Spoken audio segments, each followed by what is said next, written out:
Okay, we're here to talk about the Half and Half Nots, season 3, episode 10, the season finale, um, summer finale, whatever you want to call it.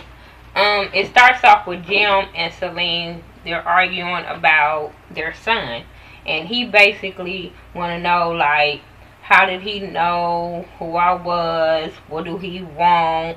And she just was basically like, he ain't stupid. He remember you as a little boy, um, and stuff like that. And I'm like, Jim, would you going to her house? Why would you be going around her?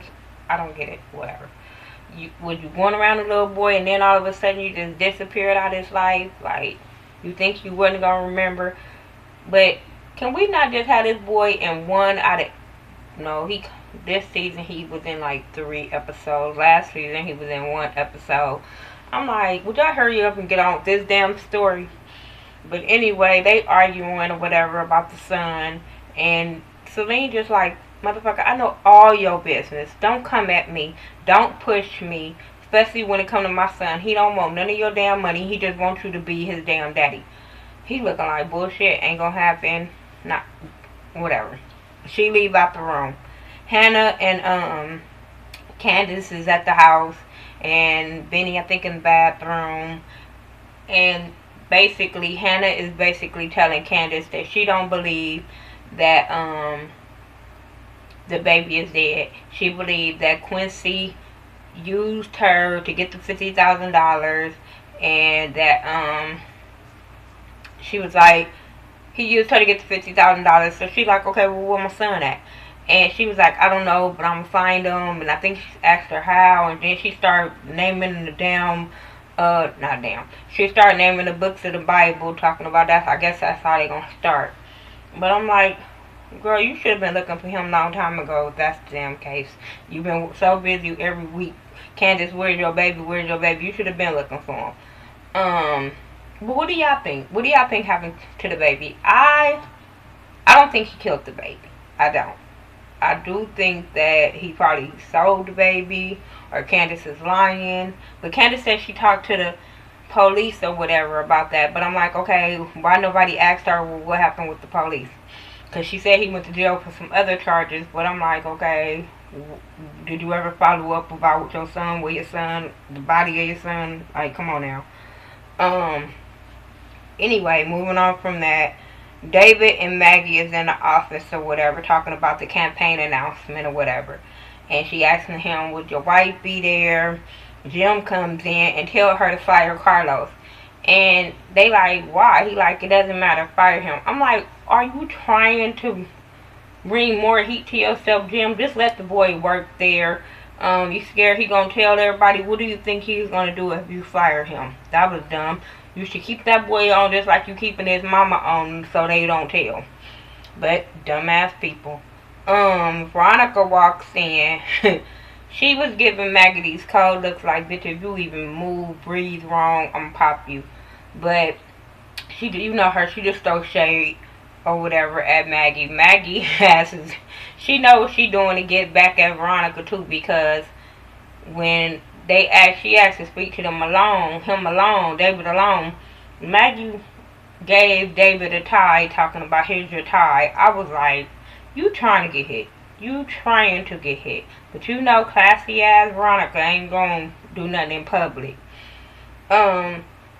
So after that, you know, cause what was her name, Veronica? She just kept on talking about that girl, and I was sitting there like, you dumb, Maggie, dumb as shit. She was like, yeah, you pay close attention to my husband, don't you? And I'm like, yeah, she does. And your husband's paying close attention to her, too. But Veronica and David, they talk, and they talking about, she was like, you bring my son to the hotel for that's homosexual, whatever she said. I was just like, here she go again with this bullshit. And then she's still thinking that he slept with Maggie. He like, I didn't sleep with Maggie or whatever. She was like, I don't believe you. So he tells her about the campaign party announcement. She needs to be there. So she tells him, okay, well, you need to be at Catherine's dinner party tonight about the announcement. And she's still not giving up that car because he's still asking about the car. She's still not giving that shit up. And then she tells him he can't come home. I'm sitting there like, Is the house only in her name?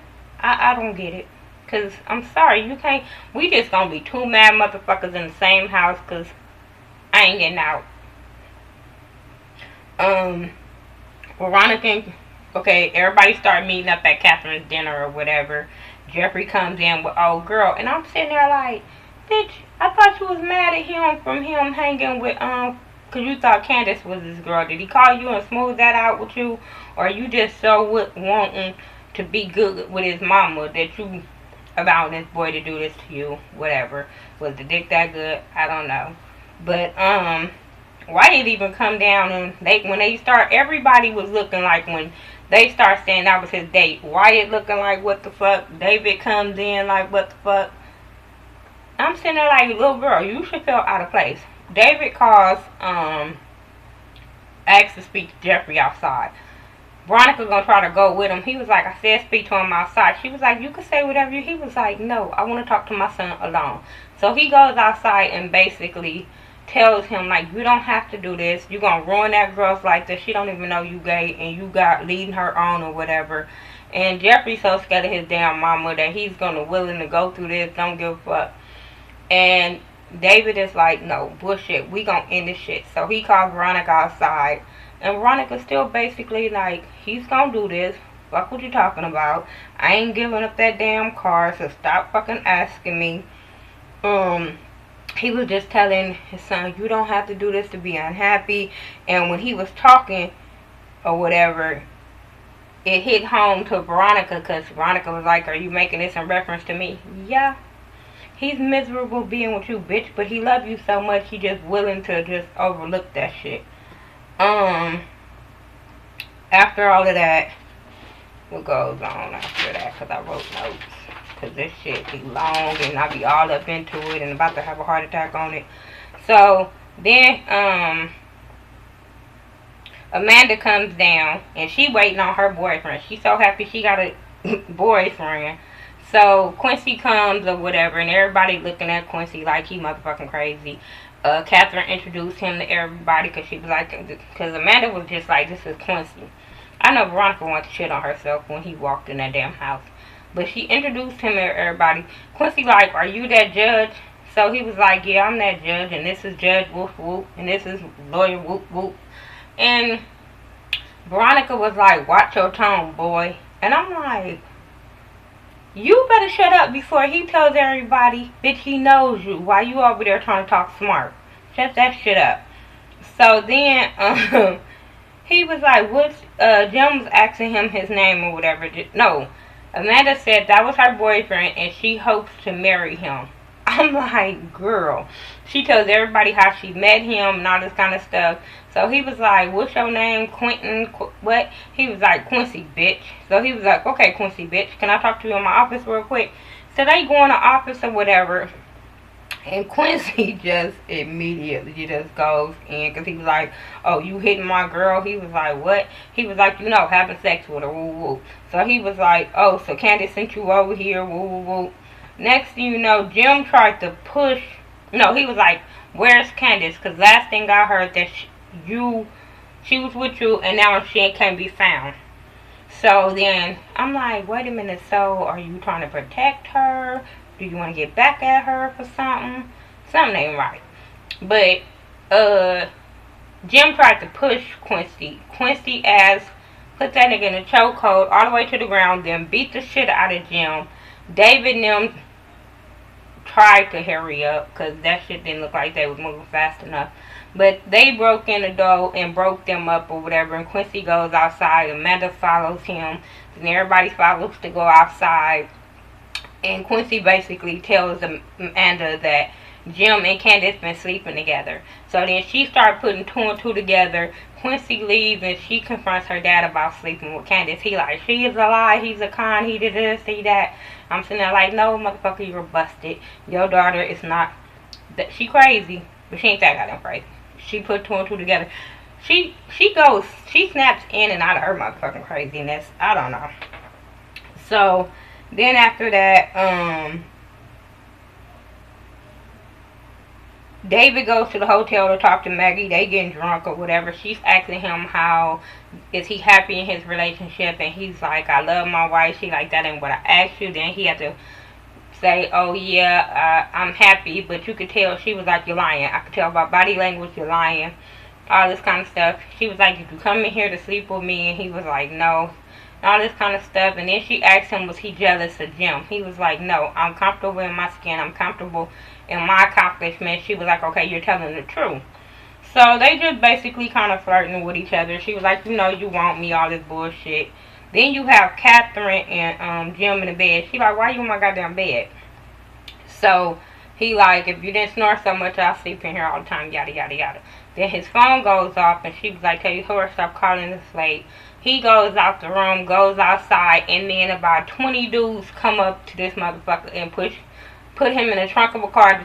The car goes off. I'm like, ooh, somebody about to finally get his ass. Finally get his ass for all that bullshit he done. Then you have David and Maggie. They head into the room, and she trying to get him to come in the room, and he like, no, good night. He goes into his room, but he keeps staring at the joining door that they have. He tried to call Veronica so he can get his mind off Maggie, but Veronica didn't answer the damn phone. So next thing you know, David is going up in Maggie's room. I'm like, fuck no. I did not want that to happen. I thought he was going to be a strong black man and just not fucking let that happen. But, hey. I don't like Veronica, but I don't condone him cheating on his wife whatsoever. Crazy ass motherfucking Amanda. It ends with crazy ass fucking Amanda. She is going from room to Wyatt's room to her mama's room with this gun in her hand, putting it up to their head. She's just running back and fucking forth. Next thing you know, the gun goes off, but we don't see who gets shot. The bitch probably shot herself. Who y'all think she shot? That bitch is crazy. I don't know. She didn't shoot Jim because he wasn't in the house. Celine probably was gone home by that time of night. So it was only them three in the house. Who do y'all think got shot? It doesn't come back on till January the 6th of 2015. I'm like, are you fucking kidding me? That next show that you coming out with Tyler Perry better be good as fuck. That you gonna make us wait all the way to January to see what the fuck happened. But y'all tell me what y'all thought of this episode.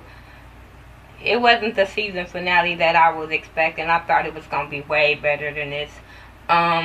But yeah, talk to me and I'll talk to you back. Follow me on Facebook, Twitter, Instagram, Google+, Xbox Live. I do everything by the Ghetto View. THA, not THE. Make sure you check out Ashley Miller and Mike B801's reviews for Half and Half Nots. And I'll talk to you later. Alright, peace.